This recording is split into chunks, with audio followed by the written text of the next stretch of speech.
Hi everyone, I am Adrienne Van Kieran with Tai Chi Healing Energies, and welcome to what is our 20th and our final series in this segment of socially distanced or socially quarantined videos.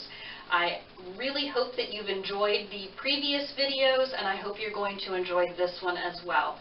This is going to be more of a review of, I want to say, everything we've done, and mainly the important bits of Tai Chi. It's actually all important, but we're going to hit the highlights here. So Tai Chi is all about unifying the body together, the physical body as well as the mental body.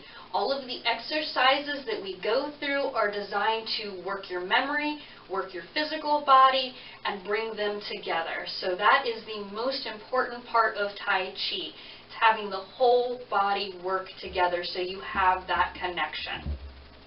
The second, in my opinion, most important part of Tai Chi is being grounded. Being grounded means that you are connected to the Earth's bioelectric field. If you think that sounds a little out there or woo-woo-y or crazy or anything like that, I actually invite you to do your own research so that you can see the science that backs up the health benefits of grounding, and also the measurable bioelectric energy that comes off of the Earth. So typically, when we talk about grounding, we are talking about walking barefoot on the ground. However, we're going to get grounded even if we're wearing rubber-soled shoes and we're inside. We can even be grounded wearing those same rubber-soled shoes inside and be 2 to 3 stories up in a building. Even higher than that, realistically. The reason for that is because we are open to it and the position of our body. So let's go ahead and get into a grounded position together. This is called horse riding stance. As you're well aware, we have the feet hip or shoulder width apart. We are open and rounded through all of the joints. Our legs are not locked. And the important thing here, the weight is evenly over both feet. The head top is rising and lifting the body up. Then the other thing is the tailbone is very gently tucked underneath to help plumb up the spine. I'm going to turn to the side and demonstrate. This is me standing normally, and everything except having the tailbone tucked, I'm grounded. Here, I tuck the tailbone. Right away, because I'm open to it, I can feel the Earth's energy begin to enter my body. If I do this, I've done way too much, and the tailbone is curved underneath. So look for that yourself. Always check in with yourself to make sure your stance is accurate. So this is being grounded. In every position we go through and have been through, in every movement we've made, being grounded is the most important part. It doesn't matter how we're moving, how we're stepping forward. With all of the exercises we have seen and done, being grounded is the most important part because it helps to unify the body together. So again, that sensation of being grounded is very important. When you are grounded like this, in any of my classes, when I can actually see my students, typically when they stand grounded for a few minutes, I see them start to do this and wiggle their fingers back and forth. That tells me they are grounded. Typically speaking, the hands are the first place you feel your chi flow. In this case, your chi is your body's personal energy. That chi hangs out in or is stored in the body's dantians. Now, this is all according to traditional Chinese medicine. It's the same thing that acupressure and acupuncture is based off of. So if you've had either of those therapies done, then it's designed to help get your chi flowing. So again, the chi is stored in one of the 3 dantians. For class purposes, we work primarily with that lower dantian. 2 finger widths below the navel and 3 inside. Imagine it as a ball of swirling, twirling, glowing energy in whatever your favorite color happens to be. In my classes, my most important concept is chi flow. If your chi is flowing around your body, you are healthy. If your chi is a little bit stagnant or it encounters chi blockages, that's where we begin to see dis-ease and pain. So it's important to know the way qi flows, which in very general terms is up the back and down the front. So again, up the back, down the front. If the qi is stored in that lower dantian, it drops straight out of there. I'm going to turn back to my back to you for just a moment. It's going to come up the back of the spine, up and over the head, splits to go around the nose, back this way, and returns to the lower dantian. And then that repeats itself in a never-ending cycle. This is called the small heavenly pathway. It's very, very important for health and, again, qi flow. Since that's the small heavenly pathway, the large heavenly pathway goes and extends to encompass the arms and the legs as well. Qi flow is the same basic way, which is again up the back and down the front. So that is very important to know when you're practicing Tai Chi in general. It's also important to know that the qi opens and closes from this lower dantian. So in any of the previous segments when I've talked about opening and closing, I've asked you to imagine that dantian, that qi spreads to fill your whole body when I say open, and when it closes back down to it. As you can imagine, that opening and closing, it helps the qi flow around the body. It also makes the qi flow more effective, and there's a lot of incredible health benefits to that. Good news is you don't necessarily need to know how it's opening and closing in order for you to get the benefits out of it. So that's kind of one of those important things. We've talked about the lower dantian, which again is the one we work with in class. We also have a mid dantian and an upper dantian. At a higher level, the Tai Chi practitioner takes the energy from this lower dantian, brings it up to this one, and then finally, when they reach that mastery, they can bring it up to this. All of that takes a lot of time, but it's something for you to know and to look for yourself. If I have suggested before, and I know I have, when you are doing seated meditation, or even if you're just sitting quietly, imagine that small heavenly pathway. The more you imagine or visualize something, the more it's actually going to happen. So if you visualize and imagine that qi flow, then that's exactly what's going to happen. So the next time you have a couple of minutes to sit quietly, imagine that qi dropping straight down out of your dantian, coming up and around, raising up the spine, over the head, back down the front, and returning to the dantian. Again, the more you imagine and visualize it, the more it actually happens. Another one of the benefits that I find very important from Tai Chi, and many of my students have had great success with, is a variety of self-massages. We did an entire segment on massages, so I'm only going to show and demonstrate, I want to say, my two favorite ones, and the ones I've seen students get the most benefit from. Again, we're going to keep with the theory and the principle that qi flows up the back and down the front. So I'm going to start off with a hand massage that I would like to, again, re-demonstrate to you all. So all of these are going to be done in, I want to say, sets of 9, because as we know, 3 is a sacred number to the Chinese. So what we're going to do is go ahead, we're going to massage one hand with the other. So we will take the thumb of the one hand, we're going to rub once around the base of the thumb, once towards the first finger and middle finger, and then towards the ring finger and pinky finger. That was one set. Now we're going to do it 8 more times to make that 9. There's 2, 3, and so on. If you're wondering what amount of pressure to use, let your body tell you the right amount. Especially if you have arthritis or anything like that in your hands, listen to your body. Once we've done those 9 rubs of the palm, we're going to start with the thumb and gently pull out. We do this 9 times. Do the same thing with the forefinger, pulling out 9 times. From the ring or middle finger on, we push back in. Same 9 times, but pushing back in. I'm going to encourage you to make sure you do each finger separately because they are all equally deserving of the same amount of love and attention. If you find you have arthritis in specific fingers, you might want to spend a little bit more love on those. I'm going to ask, we're going to do the same thing on the other hand, only because if I don't, I'm going to feel backwards for the entire rest of this video. Notice the sensation and the differences between the hand you've massaged and the one you have not. I always do this motion because the hand I've massaged always feels lighter, feels more airy. I've made room, there's more space in it. So now we want to make the other hand feel just as loved.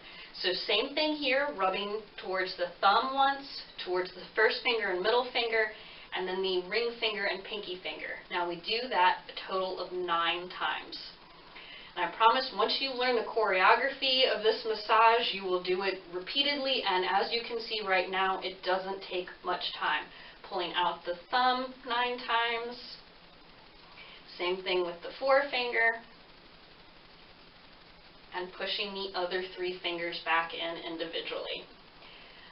If you're wondering why we're pulling some fingers out and pushing others in the most general terms, it's because of the way chi flows, which is up the back and down the front.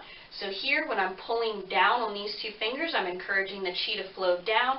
When I'm pushing back up, I'm encouraging the chi to flow up the inside of the arm. The next thing we're going to do is the Chinese cultural facial massage. So I'm going to ask that you start off by rubbing your hands together. This is going to help accumulate your chi energy in the palms. If you're watching this in the winter time, at least we're not going to have cold fingers when we do this. You're looking for the sensation of heat or warmth building right in the middle of the palms. Then I'm going to ask you take the hands, cup the hands over the eyes, take this healing chi energy to the backs of the eyes, and I want to ask that you just kind of hang out here until that energy begins to dissipate. Once it does, up and down, vigorous motion, 36 times, counting to yourself. Once we've rubbed the face, we'll rub around the ears.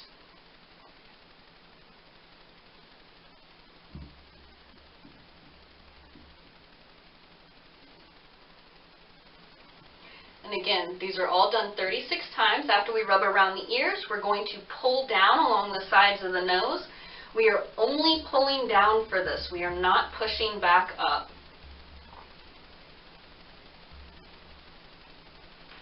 Now, this next step is very important.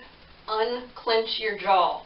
Especially if you're tight and tense, unclench the jaw, then back and forth along a nice, relaxed jawline.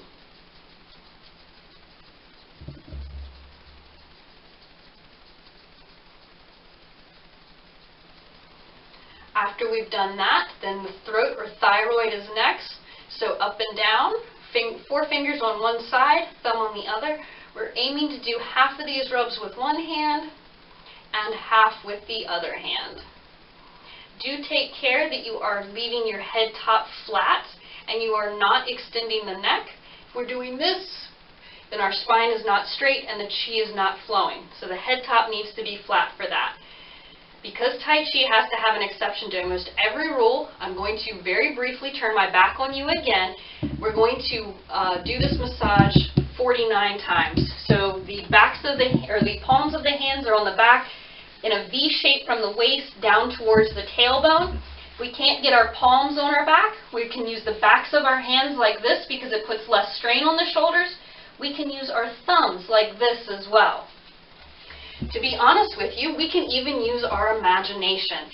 If you have something like a stiff shoulder that's keeping you from being able to get your hands behind your back, don't worry about it.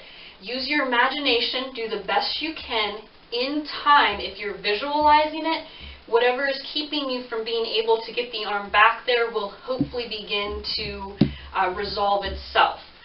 On that note, if we have, for example, an achy shoulder, and we wanted to massage it, if we rub down this way because the chi flows down the front and back up this way, we are encouraging that chi to flow. According to traditional Chinese medicine, something like an achy shoulder would be caused by chi blockage. The more we rub it out, then the better we do. I will also say, taking us kind of back to that hand massage that we saw, that can double as a very helpful foot massage. That foot massage can be great for anyone that has any kind of neuropathy, diabetic nerve pain, or circulation issues. It can be incredibly beneficial for those kinds of conditions. It can also be very beneficial if you're having difficulty sleeping. Massage your feet. If you're into essential oils, maybe a drop of lavender oil on the bottom of the foot can also be very helpful. Keep in mind, all of these self-massages have their own benefits. I encourage you to explore them and make them your own. Again, if you need more help on that, simply reference back to the segment I did on self-massage. The next thing I would like to just very quickly review is the bear warm-up exercises. The reason for that is that everything we need to know and do in Tai Chi are contained in these bears. The whole body is working together. We begin by shifting the weight back and forth from a grounded, rooted position very slowly. So from the feet, we're shifting the weight back and forth, looking for that seesaw reciprocation from the feet.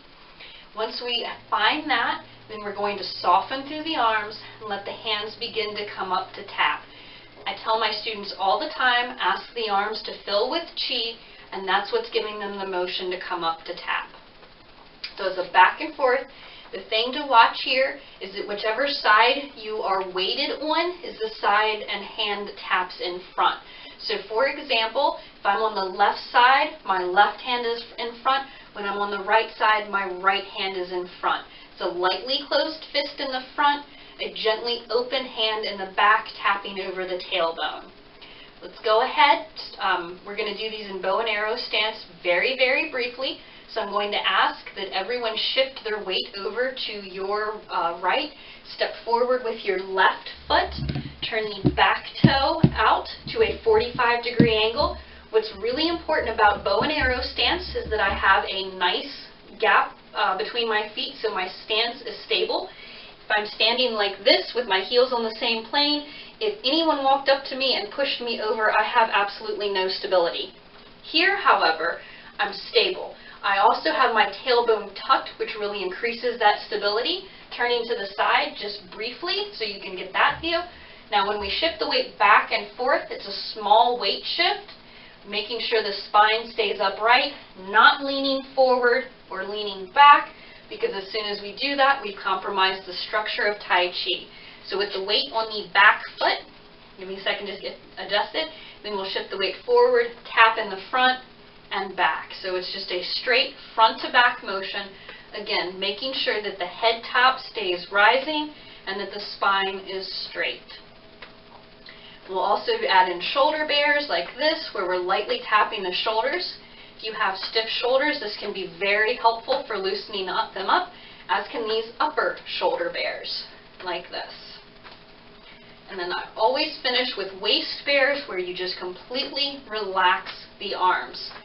When you're doing these bears on your personal practice, I find it's very important to then step back, get yourself nice and grounded, again in horse riding stance, before shifting your weight to the other side, in this case the left, and stepping out with that right foot, adjusting the back foot again to the same 45-degree angle, and it's the exact same thing here, just front to back, not overthinking it, allowing the hands to come up as they need to. And then the shoulder bears, again on this side. One of the questions I do get is sometimes people want to tap hard. I usually say a gentle tap. Sometimes you might be called to tap a little bit harder. That's perfectly fine as long as you're listening to your body. Do not decide, I'm just going to smack myself. Now we're going to upper shoulder bears. If you are smacking yourself and it's too hard, you will run into problems. If you're listening to your body, chances are you'll be fine. We'll do waist bears, just a couple of them. Good. And I will also mention, especially when we're doing this back and forth motion, to make sure that the feet stay nailed to the ground in 9 places, the 5 toes, the heel,